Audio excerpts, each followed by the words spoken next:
So one thing that you guys may or may not know about me is that I personally love all things horror and disturbing, but it's something I've never really talked about on this channel. It's never been like a point of discussion here. And truly, I really didn't think about talking about like scary movies or anything like disturbing or horror related on this channel until last semester's finals week due to one big reason. So for some reason during finals week last semester, my brain was just craving pain. And not just any kind of pain, because like, let's be honest for a second, I was already in the pain of having to write papers for the end of the semester, especially since 2 of them decided whether or not I graduated. No, the pain that I really wanted last semester was the pain that like the most depraved, disgusting shit could provide. So basically, not an ow kind of pain, but a oh, what the fuck kind of pain. So I decided to turn to a manga that I knew was bad. But apparently, I didn't think that Spooky Rice was being honest about just how disgusting this manga was. And I was 100% absolutely no questions asked in the wrong regarding that. Truly, Spooky Rice does not fuck around. I read Metamorphosis, otherwise known as Emergence, which is a manga that is known for being incredibly disgusting and depressing as all hell, but it's notably a hentai as well. Which, if you don't know what a hentai is, I highly suggest you click off this video.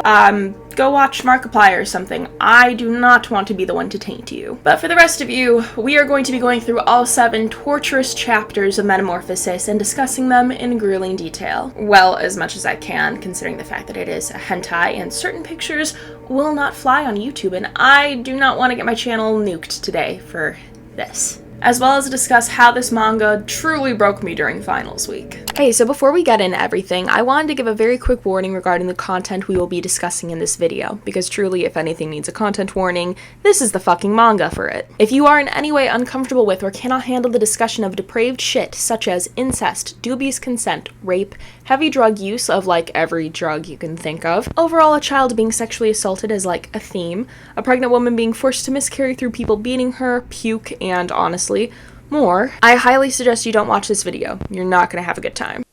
Alright, we're good? Okay, let's get into it. So in Chapter 1 of Metamorphosis, we're introduced to the main character, Saki Yoshida, a girl that's just graduated middle school who is absolutely friendless, primarily because of her own doing and being afraid that if she joined in with any of the girls that asked her to hang out, she'd be the one constantly, like, totally talk shit about. Because, of course, that is how middle school is. It is truly the wild, wild west, sink or swim. Middle schoolers suck. And Saki is absolutely devastated over being alone and started to hate herself for it. So she goes home and asks her mom to teach her how to use makeup, and they basically have what can be seen as a wholesome girls' night, getting all dressy and cute for her first day of high school. And I am telling you all right now, this is the last wholesome thing you will see in this entire fucking manga. Saki goes to high school then completely different than how she looked in middle school. All done up, looking all cute for her first day of classes, and boom, now she has friends because she agreed to go hang out with girls after class, and they even want to hang out with her on a Sunday. Truly a full-on 180. While going to the store to pick up a fashion magazine for outfit inspo, Saki runs into what I can only describe as the skeeziest adult you will see in this fucking manga, Hayato. When I tell you that this man is truly the catalyst for every fucked up thing that will happen, I pretty much mean it. This man has a specific spot in hell saved for him, and you will definitely see why. To compensate for the fashion magazine, he offers to take her to a karaoke bar to just talk and hang out and all that. Now Saki is freaking out. This has never happened to her before. She's literally beyond fucking pumped. She got all prettied up for her first day of class, and not only does she now have friends, but a whole ass adult is into her. Truly a total complete win for her in her mind right now. It's not gonna be a win in a couple chapters from now. And just in general, it's not a win because adults that get with fucking teenagers in high school are absolute losers. But that's besides the point. So at the karaoke bar, Hayato buys Saki drinks, telling her it's just like juice, definitely taking advantage of the fact that she's a literal child and has never drank before, and then starts kissing her. It's at this point in the story that Saki realizes that she doesn't know who the fuck she's kissing, like name-wise. I definitely told you guys the name just for like, you know, knowing's sake and not saying random man number a million, because there's a lot of random men in this story. But Saki is just completely unaware, has no idea who this man is. He's just tongue fucking her mouth right now. At this point, Hayato offers her MDMA because she's already feeling really good, so why not make her feel even better? So they're kissing, and he's basically got her completely shirtless at this point, and of course, he whips his dick out. He basically starts telling her that everything is going to feel good in a second because of the drugs and all that, but she personally thinks that it feels good because she loves him. It's at this point of the story that I really knew that I was in for some fucked shit, because no, you feel good because of the drugs, but also for a girl like her who had had no friends, nobody was interested in her, and suddenly now everybody is interested in her.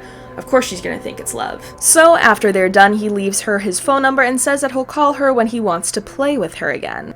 He takes a picture of her and leaves to pay for the room. The chapter ends with Saki looking at her phone to see a message from Hayato telling her that they should play again, and she wonders if he's her boyfriend and all that. Because, you know, despite only now learning his name, of course, it's just prime boyfriend material right there. Going straight into chapter 2, they are immediately fucking. During this time, Saki is begging Hayato for more MDMA because it makes her feel good while they're fucking. At this point, they've been seeing each other for over a month, and the only dates that they have end up with them having sex in a karaoke bar or a hotel. I don't know what number red flag this is, but truly, it's just another one to add to the list, as if him being an adult going after a literal child isn't bad enough. But one thing to note about Hayato and Saki together is that around him, she feels totally normal and totally fine, but also a completely different person at the same time. Meanwhile, at school, she feels like she can't keep up with the girls she's around, and at one point when discussing all the new charms and accessories they have, mentions that that has to cost a good amount of money. She gets worried that saying this made her sound like she was poor, but you know, like, no shit, Saki, of course it cost money. Money that a teenager with a minimum wage job would certainly not have. If you catch my drift here. One of the girls then tells her about how she goes to dinners with older guys and they pay her to do so. And she really gets the, you know, bigger money because she threatens to tell their families and all that. She swears up and down that this is not compensated dating, however, it is. This is some real sugar baby shit. She got sugar daddies out the ass. So Saki asks for the website information, and sure enough, she ends up meeting with one of the men she met online. And of course, he's old and immediately complimenting how cute she is, and also immediately starting to touch on her being a gross old man and all that. But he's got money, he's taking her to dinner, and she thinks being touched by someone other than Hayato is electrifying, so she runs with it. So they eat dinner, and, you know, after dinner he wants a little dessert. The old creep drives Saki to a hotel, and when she freaks out a bit, he tells her he just wants to smoke due to being tired from driving, and if she doesn't want to wait, she can walk home. So not only is he a creep, he's a jackass. The two go hand in hand, but I digress. After smoking, he offers Saki a large wad of cash in order to let him touch on her and all that, because after all, she was on that site, which means she's in need of cash and clearly down for it. He starts feeling up on her because she doesn't want to kiss him and starts making her touch him and eventually whips his dick out. She gives him some sloppy toppy. He basically does shit without, you know, her say-so and all that, and then they have sex even further without her say-so being the one thing she didn't want to do. He then tells Saki that her place as a woman is having a pee-pee shoved up inside her. After they're done having sex, Saki goes home and gets yelled at by her mom for being out so late,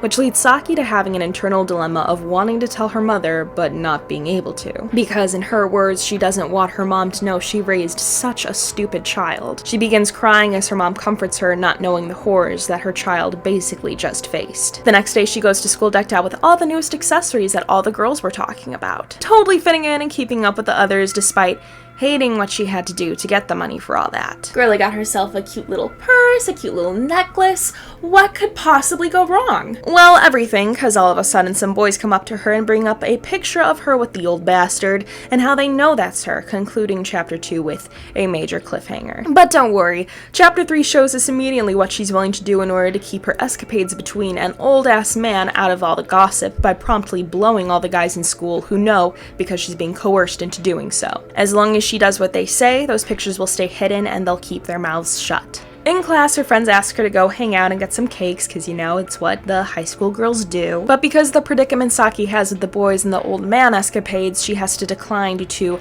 already having plans. This does not make her friends happy in the slightest, clearly with the looks that they've got going on. And of course it doesn't end there, because now her friends are gossiping about her, saying how they know that she's probably fucked all the boys in class because of how popular she is with them. Which, I mean, is clearly not wrong in a sense, because that is why she's popular with them. But it's not in a willing way, it's more in a I don't want anyone to find out how I got this purse kind of way. It's coercion, plain and simple. And these two little bitches, these two girls who seem to be BFFs with Saki, decide that they need to do something about this. Which we will see later what they do, but spoiler, it's not good and I want them dead. That night when Saki gets home, her family has a little meeting where her dad tells her that he just got laid off from his job. And Saki, being the genuinely sweet girl she is, offers to get a job to help out, which her dad doesn't like at all, yelling at her and saying that she has school to worry worry about, and only that. Meanwhile, her mom insists that this is no problem whatsoever because Saki's a grown woman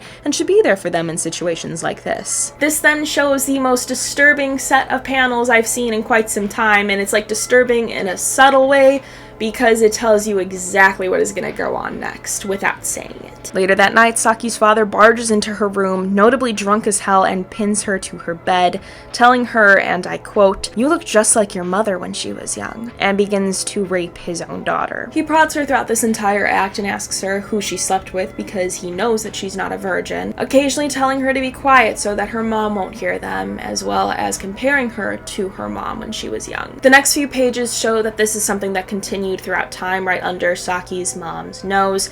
Her dad did keep raping her, basically. And to make matters worse, the boys are now basically having sex with her because they recorded her giving them head, and if you don't want this out there, just do this for us instead. Unfortunately for Saki, things are about to get a whole lot worse. When Saki goes to class after all that, she's greeted with her desk being drawn onto with demeaning words, calling her gross, a whore, and more than that. Remember when I brought up the 2 conniving bitches? Well, guess who did all this? The people she thought were her friends got the boys in the class to side with them and do this horrible shit to her out of what I can only assume to be spite. Saki runs out of there and decides she needs to go home because she's on the verge of tears and needs her mom to help her make everything better because, after all, she just wanted to be friends with everyone. Unfortunately, this is when everything in her world just falls apart. Saki's mom hits her as soon as she gets home, yelling at her saying that she put her hands on her father, and her father admitted to all that. Saki tries telling her the truth that her dad is a no-good, incestuous piece of shit, but she doesn't listen and starts to beat on her, telling her to get out of this house and that she's a dirty whore. So Saki runs away to the only person that she has left, Hayato, who has just been snorting coke with a dude at a bar. And as the manga itself says, as she runs away, only hell awaits her. And that couldn't be more accurate. If y'all thought that these first couple of chapters were pretty fucked up and bad, which to their credit they absolutely are, then you guys are truly not ready for what's awaiting you. Because anything goes, and it goes fucking bad. Chapter 4 starts off with showing us just how far gone Saki is now while living with Hayato, showing that she's now dropped out of school altogether and considers herself to be living in the adult world now. Hayato then introduces her to what he was using at the end of the chapter, cocaine. And because this is Saki's first time and she feels overall like she can't refuse since he got it for her and it was on the house and she wants to be a big ol' adult, she snorts it to the best of her ability. Not being able to finish the line, Hayato offers to do it, but his dealer, Obata, basically stops him since he hasn't paid last month's tab at all. It's from here on that we learn just how much of a fucking loser Hayato is. As if you didn't get that from our first encounter with him. So just mentally prep yourself for the utmost bullshit and only the utmost bullshit from him for the rest of this series. Saki offers to help repay Hayato's debt because, she loves him and all that, and the drugs that Saki took kick in. She's super fucked up and is told that this isn't enough money to pay back Hayato's debt right now and needs to get more customers in order to help. Now you're probably thinking, what do they mean more customers? I mean, she was only escorting, but I don't think Hayato knew about that and all that. What do they mean? Well, apparently Hayato's a fucking scumbag and told everyone that she was sleeping with her classmates, for free, and drops the bomb that they uploaded a video of them basically sleeping with her because, they didn't keep their word, clearly. And, because Hayato wants Saki to absolutely do her best, he starts pimping her out like a totally good boyfriend. He lets a guy fuck around with her while she's high off her ass and starts charging him more for him hitting it raw. They also start to give her way more coke so having sex will feel even better and doing a line in one go due to the man having sex with her holding her head down to the table. After they're done, Saki is all spread out on the bar table, Hayato taking a piercing kit that the one dude brought to the bar and proceeds to leave his mark on Saki. Saki agreeing to it because she wants to be all Hayato's and do whatever he wants. So Hayato leaves his mark on Saki by basically marking the utmost sensitive parts of the, body. I clearly will not show it because I will be smited by YouTube's guidelines, but I think you can guess what I'm talking about given the context of this entire thing. The chapter ends with a new and completely different looking Saki, her having bleached hair and a ton of piercings as well as tattoos, texting Hayato that she won't be home until the morning due to a client and that she loves him. Moving on to chapter 5, which starts with a big bang and, either something that women dread or are trying to find out if they are and dying to be so.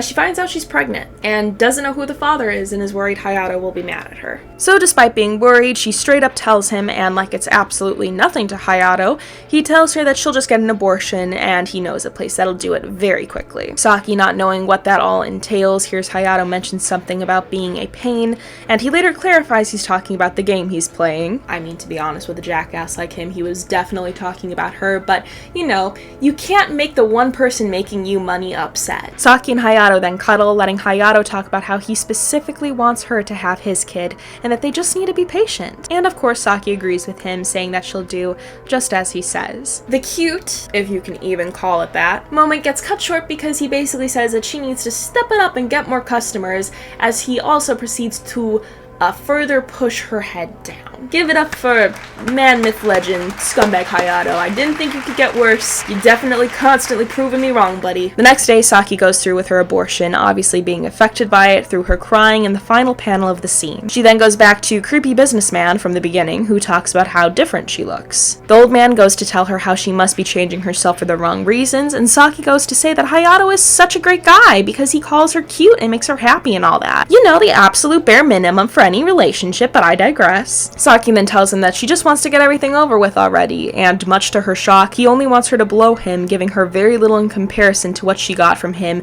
the last times that she was with him. So after calling him out on being, you know, a cheap bastard, the creepy businessman tells her that he gave her so much the last few times because she was innocent and therefore had a ton of value. But now, due to bleaching her hair, getting tattoos and piercings and all that, she's made herself to be less worthy, and prostitutes around here have more worth than she does now, according to him. He offers to give her the money anyways without doing anything, and Saki begs for him to give her more money and is willing to do anything that he asks. He then has sex with her after getting her to degrade herself, begging for him to have sex with her, and calling herself worthless. The degradation and sex continue for several pages, and it really just kind of solidifies everything that's changing regarding her. This is something that's highlighted regarding all of her changes throughout the entire manga, but it's something that I really noticed here. Probably because they just like blatantly put it in your face, but I digress. It's just heartbreaking every time you see it because none of these changes are for the better, and it just signifies that things are going to get worse. Saki then goes to the bar that Hayato frequents to try to find him through asking Obata, the drug dealer from earlier,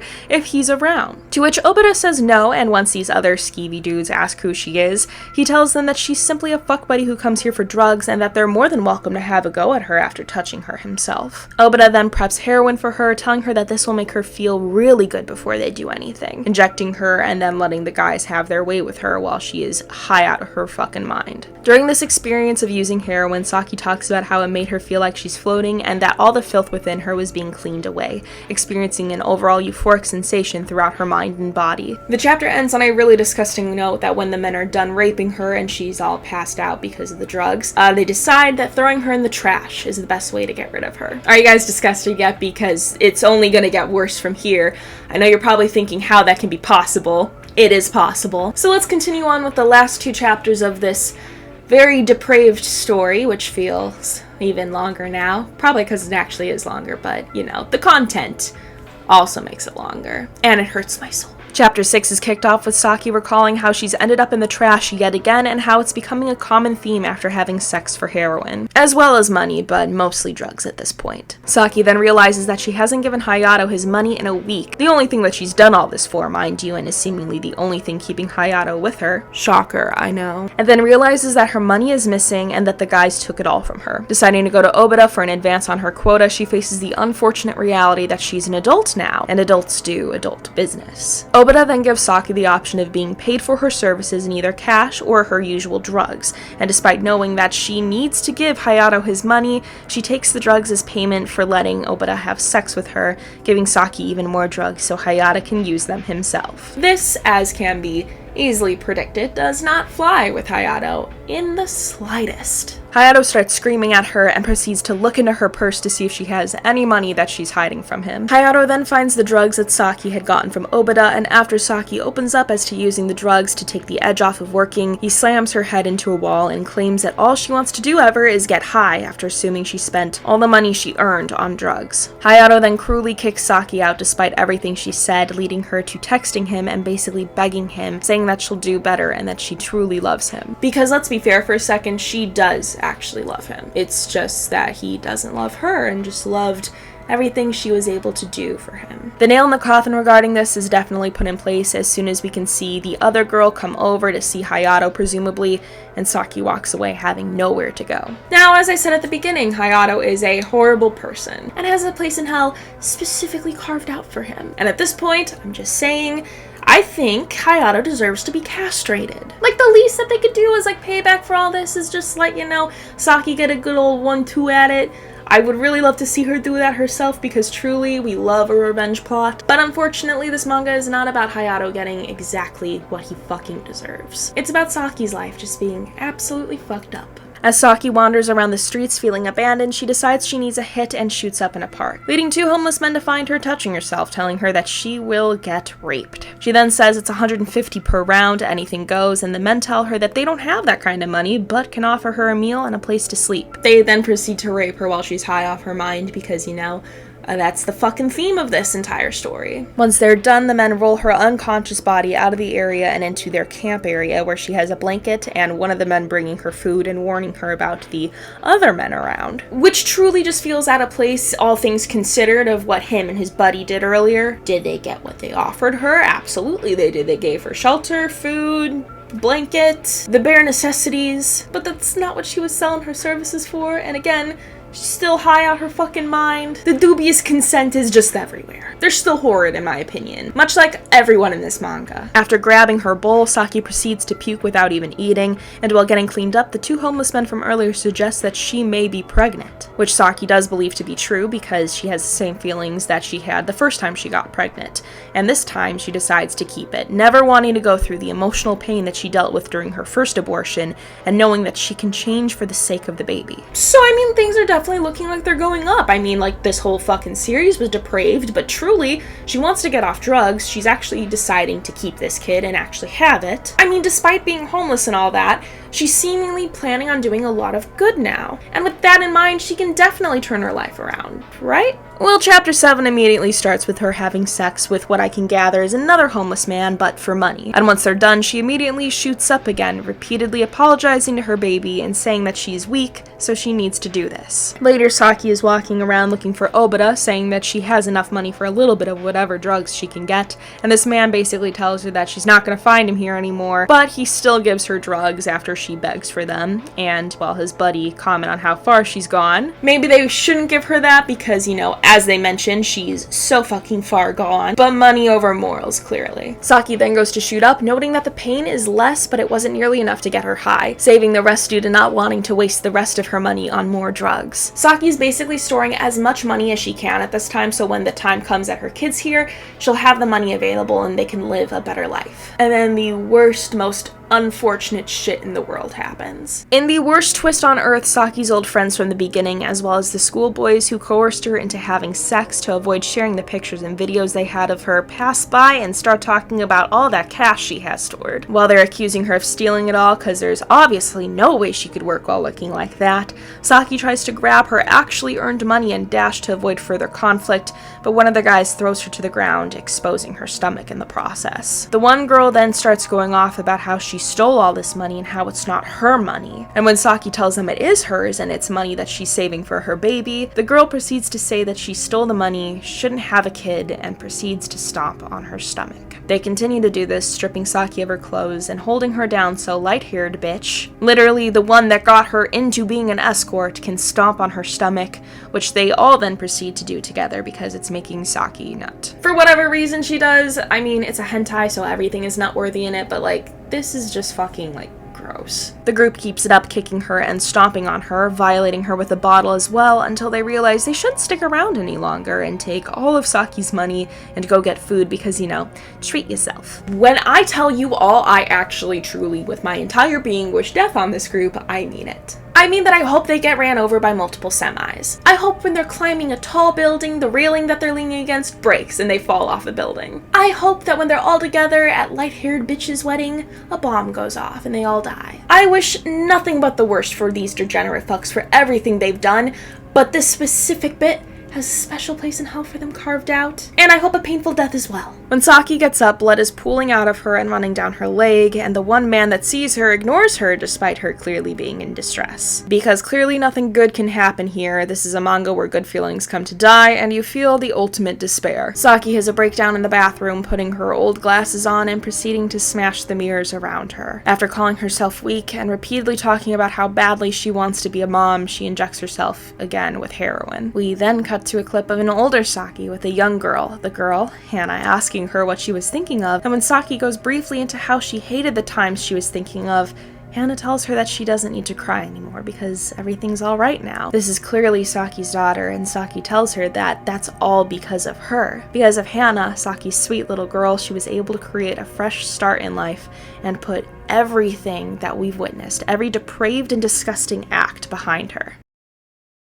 Oh, except it's all alluded to that all being a dream, and that Saki's actually fucking dead through her glasses being on the floor near blood and tears. So yeah, that's Metamorphosis. Truly a bright and cheery manga, huh? A good family read for everyone. Now, as depraved as this manga is, I oddly enough don't think that it's like important for everyone to read. Clearly, you're not gonna find this on the shelf next to Lord of the Flies and fucking To Kill a Mockingbird at your local high school, but it's a read that puts a lot into perspective. And if you like to think about things too much like I do, it really just hits hard enough to break you. Why? Well, I'm glad you're asking that question, because welcome to the Killer Doll 101, overanalyzing something that really is not that deep.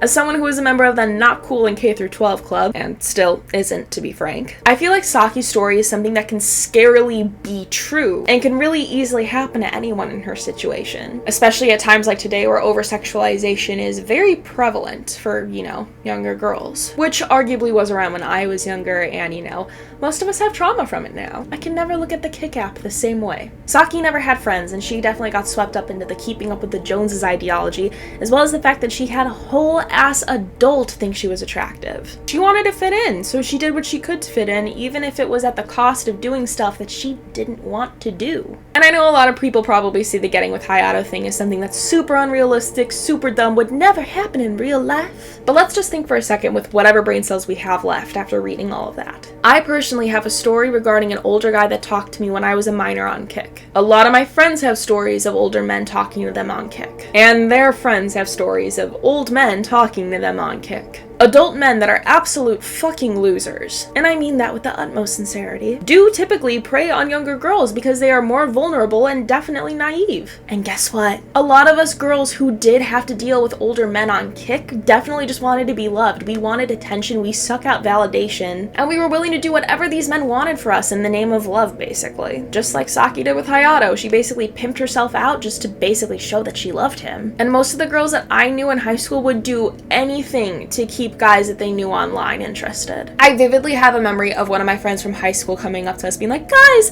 this dude said he was gonna kill himself if I don't send him nudes, what do I do? And of course we said, don't do it, but she did. And then she was coming up to us being like, guys, he said that he's gonna kill himself if we all don't send him a picture of us like in our underwear. Truly, these old ass men prey on naive and vulnerable girls because they know that we can do shit for them that other women would not be willing to do. Especially women their age. Jesus Christ, everyone knows that they're losers at that point. And Saki and Hayato's relationship is something that really just kind of attests to that. On top of that, more and more younger girls are starting to participate in sexual trends that are like on TikTok and stuff like that. Haven't seen the videos myself, I've only seen people my age basically discussing how it's wrong for them to do so. And the girls that are being preyed on just don't see it, much like Saki didn't. They see it as an older man thinking that they're attractive and beautiful and absolutely gorgeous, and that anyone who tells them to watch out must be mad that they're not into them instead. Because they're old and ugly, and of course this older man would never want to be with them because of that. Which, no, the men probably aren't with anyone my age because we all know how much of a loser they are. Similar in the sense that Saki was flattered that she got attention from an adult. Meanwhile, us older fuckers are trying to warn y'all that this is literally the shit that put us in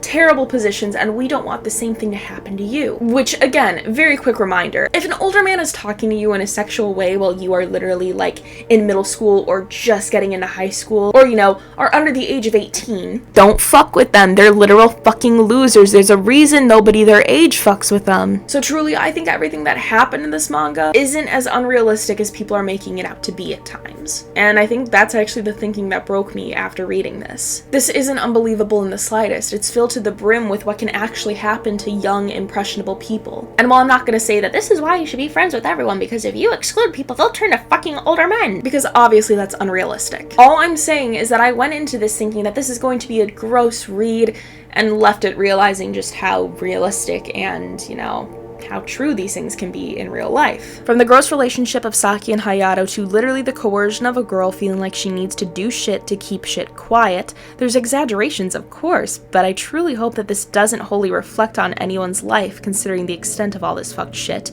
but all the depraved bits scream realistic to me. And I think that's what I find the most disturbing and completely mind-breaking of all of this. But that's enough digging deepish into a literal depraved hentai manga for one day. Overall, Metamorphosis is something that no normal person's gonna read because they're bored. It's a super depraved manga and it's literally meant to be a hentai, which if you get sexual pleasure from this, I will literally help you find a therapist. And if you refuse that offer, I will find the nearest firing squad to deal with you. But I still think that if this is something you truly want to read, if you really want to see like the most fucked up shit in like a manga that I've personally ever seen, I mean, it's there and it's depressing and it's something you can dig way too fucking deep into. So the main question on the table is, would I recommend it? No. What, did you think I was gonna say yes or something? Dude, fuck no, I wouldn't recommend it. This shit hurt. You don't need to finish that sentence. No, I would not recommend it. But do I think it's a good read if you want to get sad and overanalyze this shit out of stuff and can very easily dig way too deep into it? Absolutely. I could truly probably talk for hours about this and talk about the sexualization of like younger people nowadays with it. And talk about how it really chronicles kind of the horrors of being young and vulnerable at this age. But this video is already long and I'm not gonna make y'all sit through that. Maybe I'll make you sit through all that when the anime drops. Yes, they're making an anime of this. No, I don't know why in God's fucking green earth they decided to do that, but it's something that's happening. But yeah, that's gonna cover all I can stomach regarding Metamorphosis. I hope you all enjoyed that, because I didn't. But yeah, welcome to me talking about disturbing shit on my YouTube channel. It is something that I've wanted to do for some time, but also have been very iffy on doing. Fun fact, I was originally gonna start this off with a movie that it was absolute nightmare fuel for me in high school. But before I could get into anything, Amazon Prime took it off Prime, and I'm not about to pay money for that. So that'll come at a later time. So yeah, if you guys want to see more stuff like this, please make sure to let me know. I just want to see if I can make this like a regular thing or if I can make this like a once a month kind of thing.